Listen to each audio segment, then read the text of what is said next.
Welcome back. It's so beautiful this time of year, isn't it? It's so lovely, the nature outside. Perhaps too lovely, even. Makes you think, does it all have a creator of some sort? Some sort of beautiful, perfect being that will shepherd us all into a big city of light. But then, this city, it just ends up being New Haven, Connecticut. Good night, everyone everywhere. But seriously, how can we know all this? How can we pinpoint an intelligent point of origin? A higher power, a god if you will, that could have created all of this? How can we know that one exists? Well, there exists a world in which there is no doubt about this. A world that has an actual creator, a programmer. This world isn't real, not to us, not in a physical sense, but it is to its inhabitants. The habitants of the grid. This is the world of Tron.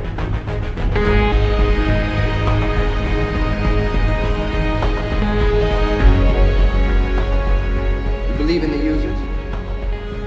Yeah, sure. If I don't have a user, then who wrote me? It felt like it. You really think the users are still there? They better be. Check that out.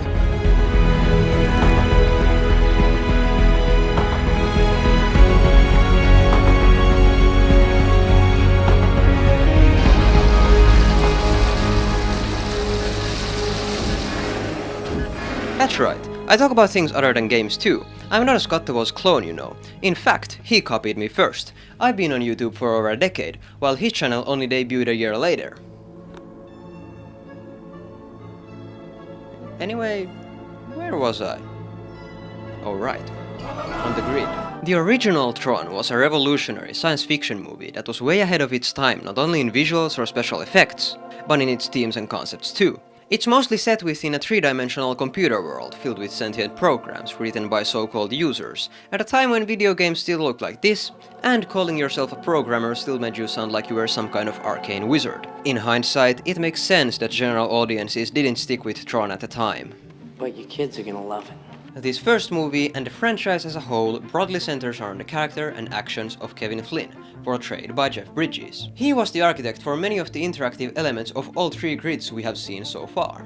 The grid is a recurring location in Tron, an alternate dimension of sorts that is downstream from ours. Physically, it just exists in Encom's or Flynn's servers, but much like the movie itself, there's way more possibilities and intrigue inside than what meets the eye. In the original Tron from 1982, Kevin's objective was to shut down something called the Master Control Program, to expose tech company Encom's CEO, Edward Dillinger, for stealing all of the code and credit for his games. This led to Kevin gaining control of the company and its resources to create a whole new grid in between the time that the original movie and Tron Legacy occurs in. Meanwhile, in Legacy, Kevin has gone missing, and his orphaned son, Sam, ends up following a trail that leads to this new grid. A grid Flynn created on his own, and where his existence has been reduced to a superstitious myth. The grid is apparently now ruled by Clue, a program with an exact copy of a young Kevin's ultimate goal, namely an obsessive quest for perfection. While trying to save his dad, Sam also meets Cora, a character whose purpose I'll delve deeper into later.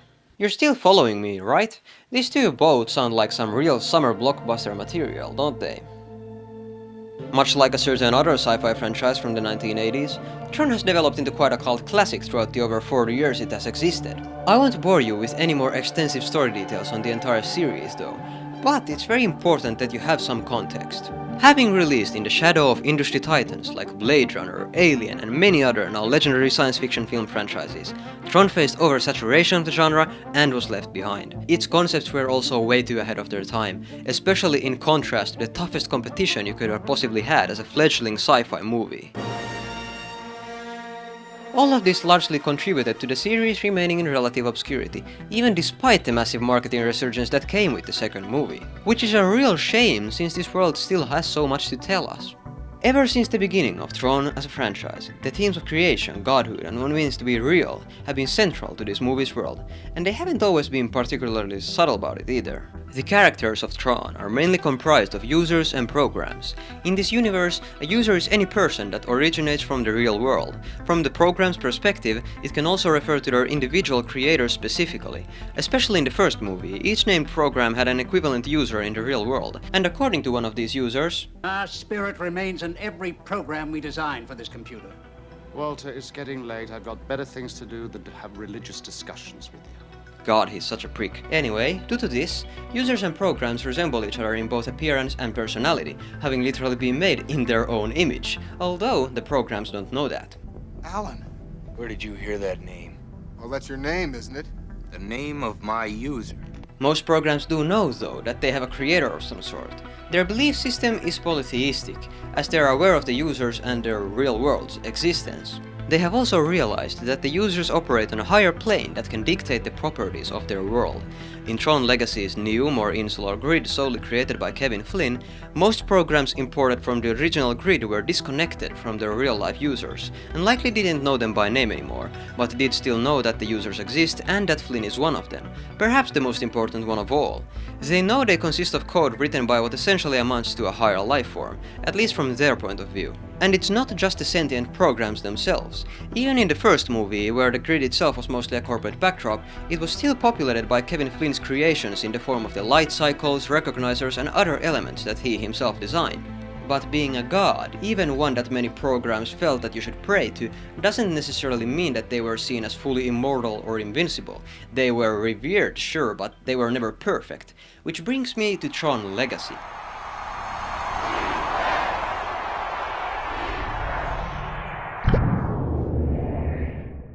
Does being God mean you have to be immortal or all-powerful?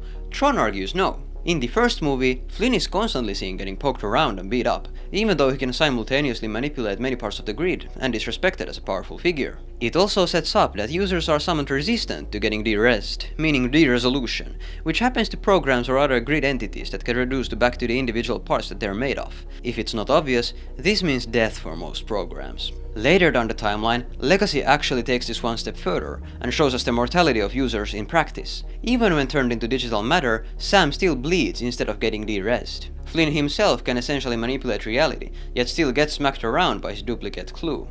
In a canonical prequel to Legacy, Tron Betrayal, the fact that Flynn cannot be physically omnipresent everywhere at the same time is even a central point of the story. This then begs the even further question, and really the reason I'm highlighting Tron's approach to the answer. What does it mean to be God? Or more fittingly, a god, lowercase? The modern, perhaps most widely discussed concept of godhood, at least in the Western world, is really quite narrow. The Abrahamic religions of Christianity, Judaism, and Islam all see God as an infinite, all-powerful and monotheistic entity, almost like an intelligent force of nature that doesn't really have a beginning or an end, he just is. Other religions like Shintoism and Hinduism have central gods that are also, for our intents and purposes, pretty much immortal. Or do you know someone else who's 311 trillion years old?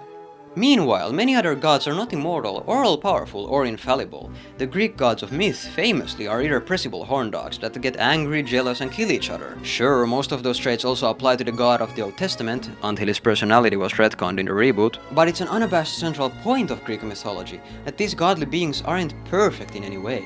They just operate at levels of power incomprehensible to human minds. Some of them are even literal manifestations of human vices. Flynn is similar to this due to something that hasn't really come up yet. He's a deeply flawed person. Kevin Flynn, one of Incom's brightest young software engineers. Now that is a big door. I'm gonna have to put you on the game, Brett. Game? You want games? I'll give you games.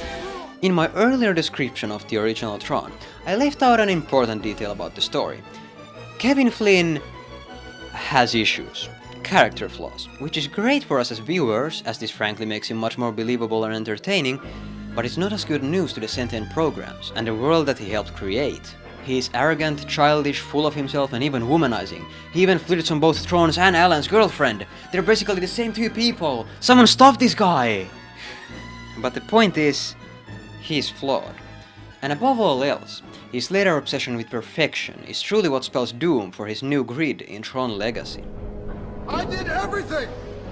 everything you ever asked. I know you did. I executed the plan. As you saw it. You promised that we would change the world together. You broke your promise. I know. I understand that now. I took the system to its maximum potential. I created the perfect system. The thing about perfection is that it's unknowable. It's impossible, but it's also right in front of us all the time. You wouldn't know that because I didn't when I created you. I'm sorry, Clue. I'm sorry.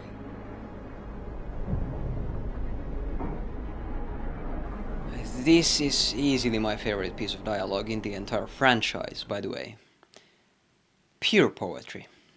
It's set up earlier in the movie, with Kevin mentioning that perfection was always right in front of him, while glancing at his son behind his back. Now that he's talking to Clue, someone who can't handle something imperfect, like a human, being perfect in his creator's eyes, Kevin isn't really even trying to reach out to him specifically, because Clue's programming can't just be changed like that. He's actually talking to his son, who Clue can see behind Kevin. Later, when Clue wonders why he'd even sacrifice himself just to ensure the safety of his son, he simply replies, He's my son. the perfection, right in front of him.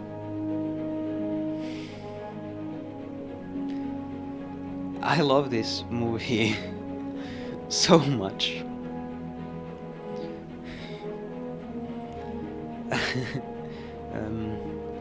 What was I talking about again?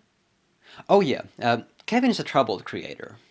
Legacy is sometimes seen as a simple sci-fi action romp, which I think undersells the message hidden just below the surface. Little moments like these expose Tron's true message. It's okay to be imperfect, and true perfection isn't in some unattainable level of power or optimized productivity.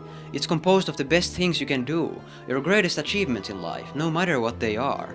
Creatively expressing your ideas, improving society, providing for the needy, and caring for your family. Even though Kevin is a god to this society made up of ones and zeros, it's like ants perceiving us humans as gods. It's all dependent on your point of view.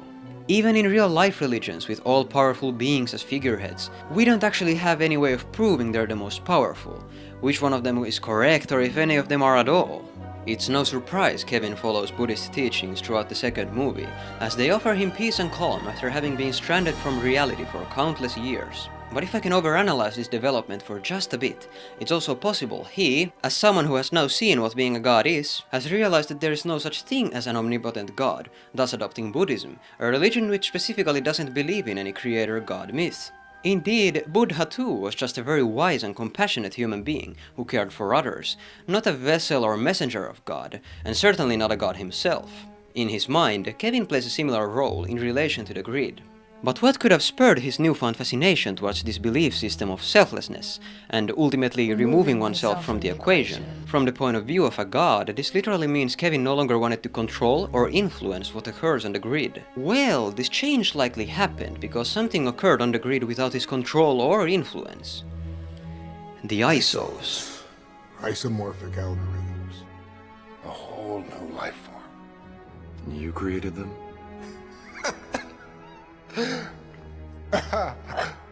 No. They manifested like a flame. They weren't really from anywhere. The conditions were right and they came into being. The ISOs, short for isomorphic algorithms, are a distinct race of spontaneously evolved programs that were born on the outer reaches of the grid, without any interference from Kevin or Clue. As I alluded to before, Quara is one of these ISOs, and also the last one remaining since Clue seemingly wiped them all out. However, Flynn managed to save some of them by placing them on the secret Ark grid prior to the events of Tron Identity. As Flynn handily explained to us just now, the ISOs were born through a random process of manifestation, only requiring the initial conditions of the grid simply being created to eventually res into existence. Once he had created a computer system complex enough to support all the inventions he could imagine, the computer started generating its own creations, much like a form of digital evolution. And voila! Spontaneously occurring synthetic life. Actual artificial intelligence, and not whatever slop machines we have going on in the real world right now. True AI, a reasoning, human-like intelligence that was nonetheless not created organically or created at all. It manifested, like a flame. But we're still missing something. What makes them so special, aside from the minor little tidbit of creating life from scratch? Well, everything. Literally everything.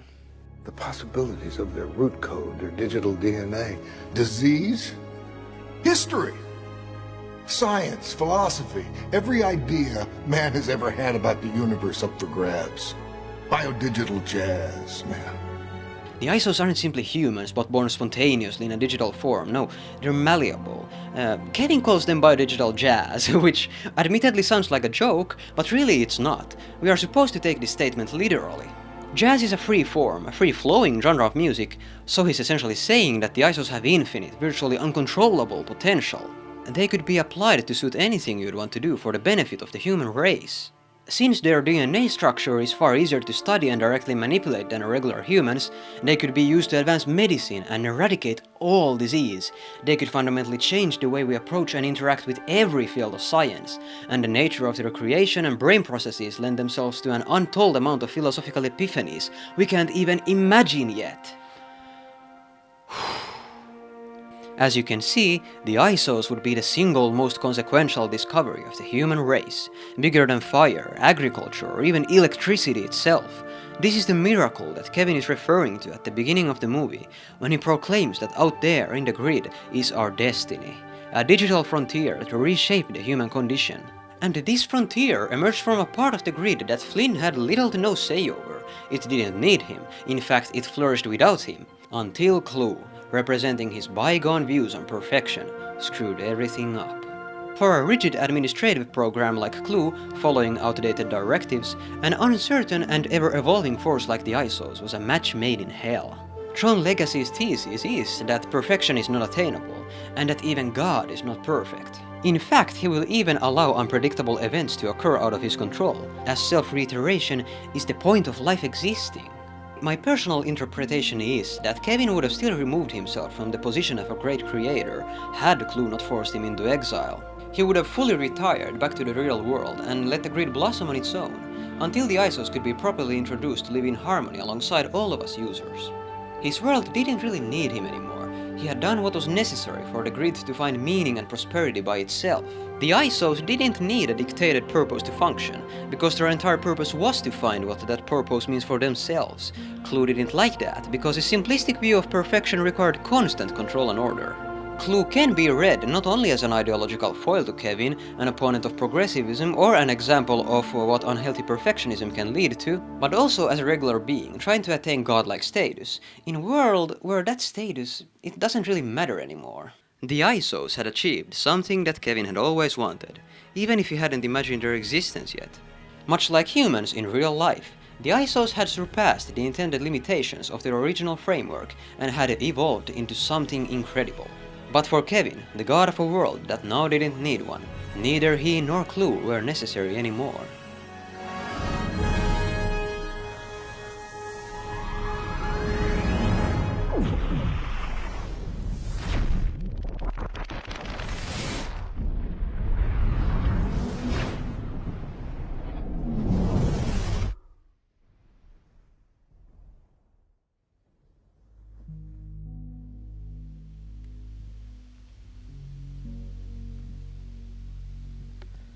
The Tron series is an underappreciated, underanalyzed collective masterpiece. The best sci-fi film franchise you never heard about. Except that's not the title or message of this video, and neither is it fully true. Tron is famous, but mostly for its innovations in the audiovisuals of filmmaking. It's easy to take a passing look at some screenshots of the movies and go like, yeah, I think I get it. But you don't get it. You don't get it at all. Namely, the themes that we've explored here today.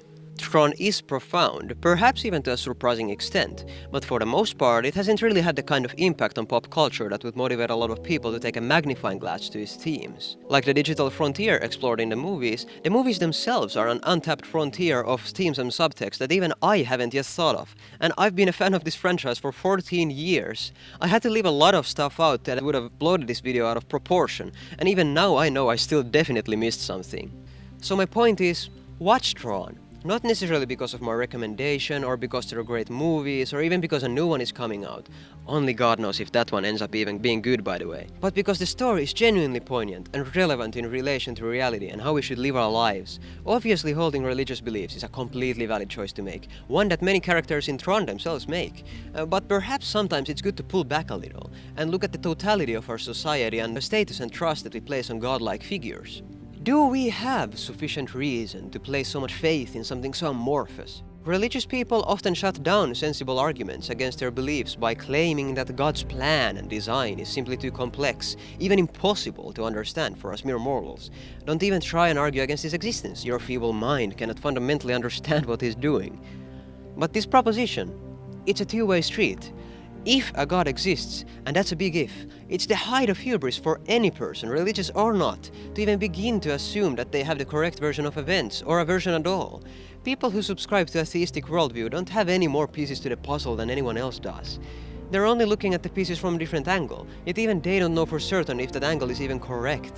Unlike in Tron, we do not know if we are the programs or the users. We can approximate based on available evidence, but it's ultimately futile.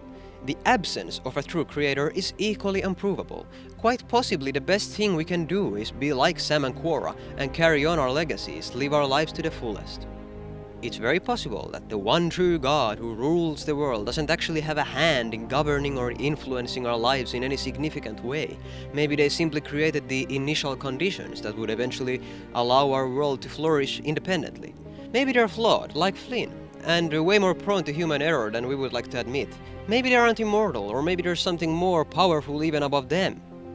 I'm not saying any of this is fact, or even something that can be proven, but as something to reflect on in your personal worldview. Challenge yourself. Don't endlessly chase perfection, because that's unknowable. All you can do is try and find your own version of it. Perhaps it was right in front of you. All the time. Good morning, everyone everywhere. End of line.